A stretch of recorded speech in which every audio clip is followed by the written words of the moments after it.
Hello guys, welcome to my YouTube channel keep learning. और आज का विषय है एक ऐसा टॉपिक। लास्ट तो पॉलिटी के जो टॉपिक्स थे हमारे, उसमें हमने पढ़ा राष्ट्रपति एंड उपराष्ट्रपति यानी कि प्रेसिडेंट एंड वाइस प्रेसिडेंट। आज हम पढ़ेंगे उस पोस्ट के बारे में जो पूरे की पूरी सत्ता यानी कि सारी सत्ता जिसके पास होती है, सारी पावर्स रियल में जिसके पास होती है, और जो हमारे देश का नेतृत्व करता है हर जगह पे, हर चीज़ पे, जिसको हम अच्छे बुरे सभी कामों के लिए ब्लेम भी करते हैं। कुछ अच्छा होता है तो भी उसका क्रेडिट है, और कुछ बुरा होता है तो भी हम उसको ब्लेम करते हैं। उस पोस्ट पे जो बंदा होता है उसे ही बोलते हैं कि इसने ये नहीं। तो जी हाँ, बिल्कुल आप सही सोच रहे हो। अब हम बात करने वाले हैं प्रधानमंत्री के बारे में। आज हम जानेंगे कि प्रधानमंत्री के पास कौन कौन सी पावर्स होती हैं, कॉन्स्टिट्यूशन में प्रधानमंत्री के बारे में क्या बोला गया है, प्रधानमंत्री की जो पोस्ट होती है उसको कौन कौन सी शक्तियाँ दी गई हैं, और ये सारी बातें आज हम करेंगे। बहुत अच्छे से डिस्कस करेंगे कि अब तक क्या क्या हुआ है, और आपके एग्ज़ाम के पॉइंट ऑफ व्यू से सारी चीज़ें कवर करने की कोशिश करूँगी मैं, कि सारी चीज़ें आपकी कवर हो जाएँ बहुत अच्छे से। तो जैसे कि आप फोटो देख सकते हैं, ये हमारे अभी जो वर्तमान में प्रधानमंत्री हैं श्री नरेंद्र मोदी जी, वो हैं। ये हमारे देश के 14वें प्रधानमंत्री हैं, और 2014 से ये अभी आपके प्रधानमंत्री हैं, और नेक्स्ट 5 ईयर्स तक आपके यही प्रधानमंत्री हैं। तो इसमें हम देख लेते हैं कि आर्टिकल्स जो हमारा कॉन्स्टिट्यूशन है वो पीएम के बारे में क्या कहता है। तो आर्टिकल 74 में ये जिक्र है, मैंने लिखा भी है, कि राष्ट्रपति को सहायता एवं सलाह देने के लिए एक मंत्रिपरिषद होगी। मंत्रिपरिषद यानी कि काउंसिल ऑफ मिनिस्टर। ओके, मंत्रिपरिषद होगी जिसका प्रमुख यानी जिसका जो चीफ है वो होगा आपका प्रधानमंत्री। ठीक है, ये प्रधानमंत्री होगा, तो पीएम होगा आपका। और राष्ट्रपति क्या करेगा, इसकी सलाह पर कार्य करेगा। पुनर्विचार हेतु कह सकता है कि आप पुनर्विचार करिए, लेकिन पुनर्विचार के बाद सलाह के अनुसार राष्ट्रपति को कार्य करेगा, राष्ट्रपति को कार्य करना पड़ेगा।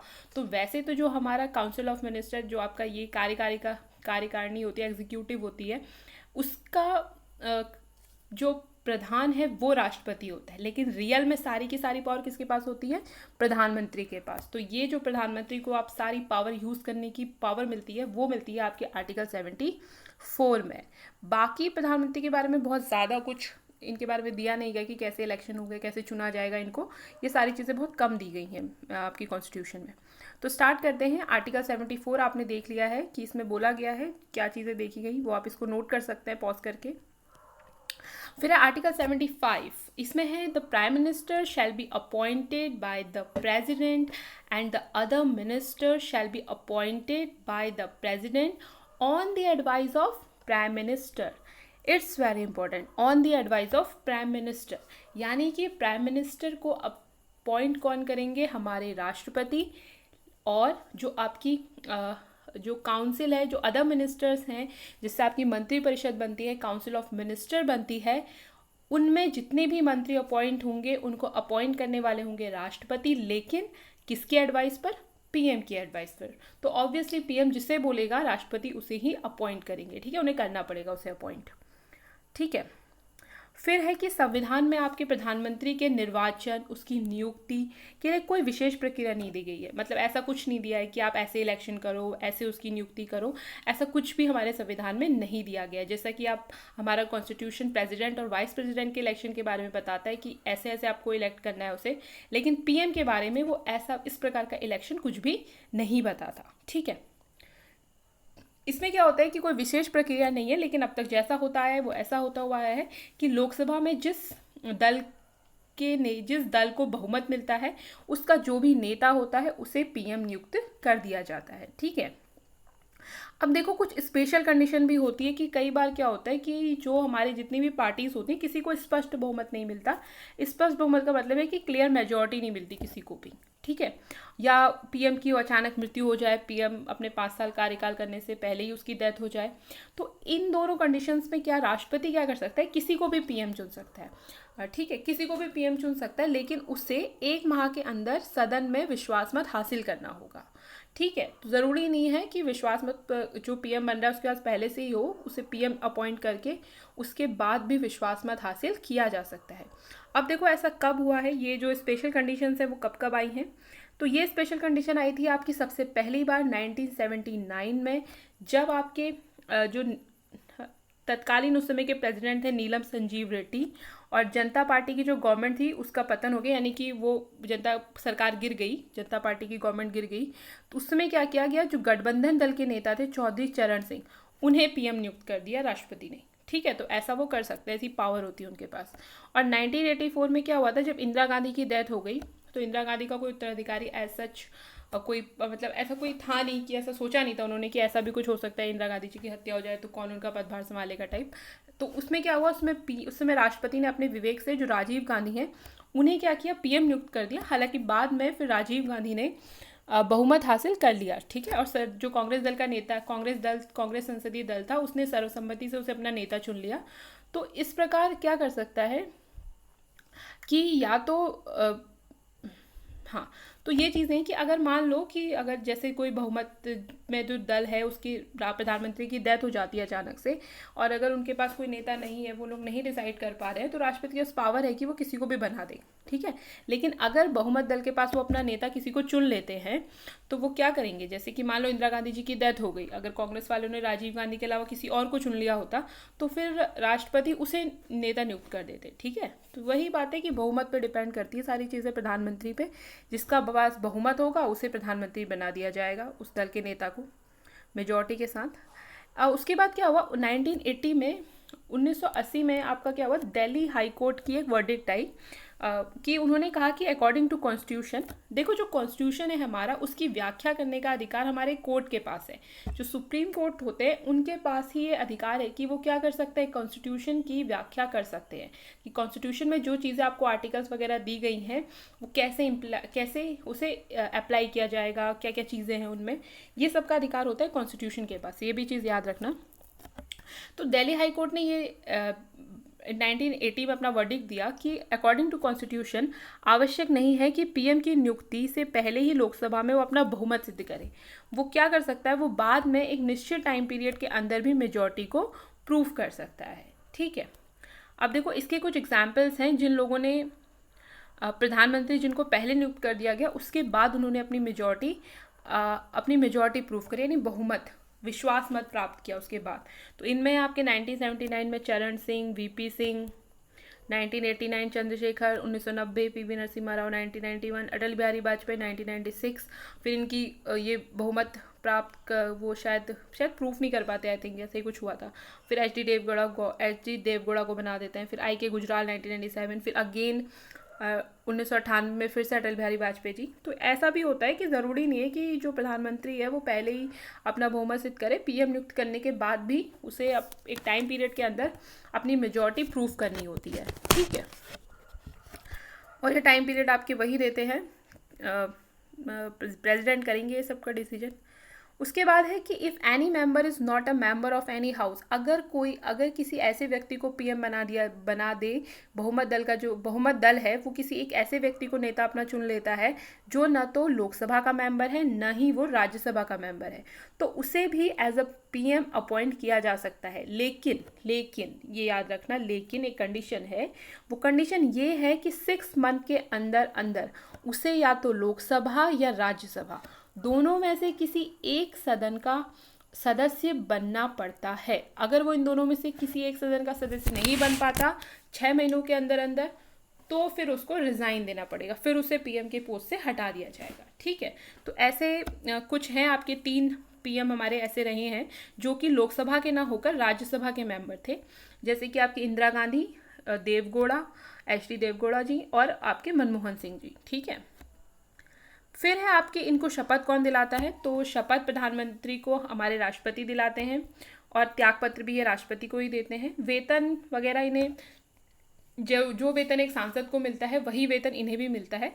जैसे आपकी क्लास में मॉनिटर हुआ करते थे ना, जो क्लास का सब कुछ, जिनके पास पावर होती थी लेकिन हैं वो भी स्टूडेंट, तो वैसा ही कुछ इनमें भी था कि हालांकि मॉनिटर के पास उतनी पावर नहीं होती, एक बताने का तरीका है कि वैसे ही क्या है, वैसे ही जो आपके मंत्रियों का समूह है उसका लीडर कौन है, आपका प्रधानमंत्री, नाम से ही पता चला है प्रधानमंत्री। ठीक है, प्राइम मिनिस्टर। फिर इनकी पदावधि नॉर्मली 5 साल होती है, सामान्य रूप से 5 वर्ष होती है, लेकिन वैसे तब तक होती है जब तक 5 वर्ष तो मैक्सिमम हो गई आपकी, 5 वर्ष होगी, लेकिन अगर बीच में प्रधानमंत्री अपना विश्वास मत खो देता है तो भी सरकार क्या होती है, गिर जाती है। फिर है प्रधानमंत्री के कार्य व शक्तियाँ, देख लेते हैं कि प्रधानमंत्री के पास कौन कौन सी पावर्स होती हैं। तो प्रधानमंत्री जो है आपके वो केंद्रीय मंत्रिपरिषद के प्रमुख हैं। मंत्रियों की नियुक्ति करना और उन्हें बर्खास्त करना ये सब प्रधानमंत्री के हाथ में होता है। वो चाहे तो किसी को भी मंत्री पद से हटा सकते हैं, चाहे किसी को भी मंत्री दे सकते हैं पद। ठीक है, ये सब आपके प्रधानमंत्री के हाथ में होता है। एक चीज़ और याद रखना, अगर पीएम की मान लो अचानक से डेथ हो जाए या पीएम अपना विश्वास मत खो दे, तो जो मंत्रिपरिषद है, काउंसिल ऑफ मिनिस्टर है आपकी, वो स्वतः ही निष्क्रिय हो जाती है, यानी फिर उसका कोई वैल्यू नहीं रह जाती, उसकी उन मंत्रिपरिषद की भी कोई वैल्यू नहीं रहती। जब तक पीएम है तब तक काउंसिल ऑफ मिनिस्टर है, पीएम नहीं है तो काउंसिल ऑफ मिनिस्टर भी खत्म। ठीक, और क्या होता है, और प्रधानमंत्री क्या करते हैं कि राष्ट्रपति को इन निम्न अधिकारियों की नियुक्ति में परामर्श देते हैं कि आप इनको नियुक्त कर लीजिए। परामर्श देना, सजेशन देते हैं, तो राष्ट्रपति उस पर मोस्टली वो क्या बोलते हैं उसे, उसको मान ही लेते हैं। ठीक है, इसीलिए जितनी भी आपकी जो रियल पावर है वो सब पीएम के पास है। ठीक है, राष्ट्रपति सिर्फ साइन करते हैं, बाकी सारी की सारी जो पावर है, रियल पावर, वो आपके प्राइम मिनिस्टर के पास है। तो इसमें आपके भारत के न्यायवादी हो गए, attorney general of India, CAG, आपके यूपीएससी के चेयरमैन और उसके मेंबर्स हो गए, election commissioner, chief election commissioner और उसके मेंबर्स हो गए, आपके फाइनेंस कमीशन के चेयरमैन हो गए और मेंबर्स हो गए। इन सब की नियुक्ति के लिए परामर्श कौन देता है राष्ट्रपति को? प्रधानमंत्री। फिर है प्रधानमंत्री आपके लोकसभा का नेता होता है, मैंने पहले भी बताया था। ये राष्ट्रपति को संसद का सत्र जो है, सत्र मतलब सेशन, उसको स्टार्ट वो फिनिश करने का सुझाव देता है। और राष्ट्रपति से क्या कर सकता है, ये लोकसभा को विघटित करने की सिफारिश भी कर सकता है। विघटित मतलब डिसेबल्ड कर देना, डिसएबेंडेड कर देना। तो और सरकार की नीतियों की घोषणा करता है। ठीक है, फिर है अध्यक्ष। राष्ट्रपति जो होते हैं वो आपके नीति आयोग, ये अच्छे से याद रखना कि किस किस के अध्यक्ष होते हैं, कई बार क्वेश्चन पूछ लेते हैं। तो पहले आपकी योजना आयोग चलती थी, अब वो नीति आयोग में चेंज हो गई है। तो नीति आयोग के अध्यक्ष प्रधानमंत्री, योजना आयोग के अध्यक्ष प्रधानमंत्री, एनडीसी के प्रधानमंत्री, राष्ट्रीय एकल परिषद, अंतर्राज्यीय परिषद, इसके भी प्रधानमंत्री, राष्ट्रीय जल संसाधन परिषद जो होती है उसके भी चेयरमैन कौन होते हैं? आपके प्रधानमंत्री। और सेंट्रल गवर्नमेंट के मुख्य प्रवक्ता होते हैं, स्पोक्समैन होते हैं। और आपातकाल के दौरान राजनीतिक स्तर पर जो डिजास्टर मैनेजमेंट है उसके हेड भी कौन होंगे? आपके पीएम। ठीक, अब देखो कुछ आर्टिकल्स हैं, ये आपको शॉर्ट में ही 4 आर्टिकल आपको हमेशा याद रखने हैं। तो आर्टिकल 74 में क्या क्या है कि मंत्रिपरिषद का राष्ट्रपति को सहयोग एवं परामर्श देना, जो हमने पहला आर्टिकल पढ़ा था डिटेल में, वो है। 75 में है कि मंत्रियों से संबंधित जो भी अन्य प्रावधान है वो 75 में दिया है। 77 आपका भारत सरकार द्वारा कार्यवाही का संचालन की कार्यवाही कैसे की जाती है। 78 में वही पीएम का राष्ट्रपति को सूचनाएं प्रदान करने संबंधी कर्तव्य होते हैं कि पीएम को राष्ट्रपति को सूचना प्रदान करनी है कुछ भी करने से पहले। इसके जो चारों कॉन्स्टिट्यूशन है ये मैंने नीचे आपको अच्छे से दे रखे हैं, मैं आपको दिखा भी देती हूँ। ये देखो, ये है, ये आपका आर्टिकल 75 है। ये मैंने आपकी कॉन्स्टिट्यूशन की जो बुक आती है उसमें से लिया है, उसका प्रिंट है। तो आप यहाँ पे इसको पॉज करके अच्छे से पढ़ सकते हो। ये दोनों ही लैंग्वेजेस में मैंने आपको प्रोवाइड करे हैं।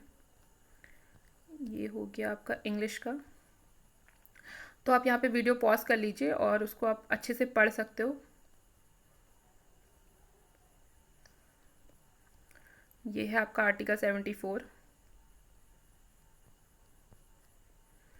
ये है आपका article 74 again in English, and article 77 and 78।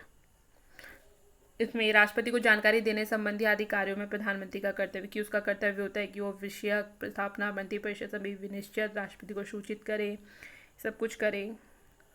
ठीक है, और ये 77 और 78 ये इंग्लिश में। ठीक, जो रियल पावर है वो सारी आपके प्रधानमंत्री के पास ही है। ठीक है, जितनी भी शक्तियाँ उन सबका उपभोग करता है आपका प्रधानमंत्री। तो हमारे देश में प्रधानमंत्री सबसे ज़्यादा पावरफुल होते हैं। कई बार ऐसे बोला भी जाता है कि राष्ट्रपति सिर्फ एक रबर स्टैम्प की तरह काम करते हैं। ठीक, क्योंकि उसमें लिखा गया है कॉन्स्टिट्यूशन 74 में, आपने देखा कि एक प्रधानमंत्री होगा, राष्ट्रपति एक नियुक्ति करेगा प्रधानमंत्री की, और वो प्रधानमंत्री के सुझाव पर और मंत्रिपरिषद के सुझाव पर वो काम करेगा। ठीक है, अब देखो कुछ 6 सीएम ऐसे हैं आपके जो बाद में प्राइम मिनिस्टर बने। तो कई बार इससे क्वेश्चन पूछ लेते हैं कि कौन कौन से हैं, तो याद रखना, नोट कर लो। मोरारजी देसाई, चरण सिंह, वीपी सिंह, पीवी नरसिम्हा राव, ये साउथ से आपके पहले पीएम थे, याद रखना इनका नाम। आंध्र प्रदेश के सीएम रहे हैं ये। एचडी देवगौड़ा आपके कर्नाटक के। नरेंद्र मोदी आप जानते ही हैं गुजरात के। तो ये सारे फैक्ट थे हमारे पीएम को लेके कि पीएम के पास कौन कौन सी पावर्स होती हैं, वो क्या क्या कर सकते हैं, उनको कॉन्स्टिट्यूशन में कौन कौन सी शक्तियाँ उन्हें प्रदान की गई है और कौन कौन से आर्टिकल हैं जो उन्हें ये पावर्स प्रदान करते हैं, ठीक है, पावर जहाँ से उन्हें मिलती है।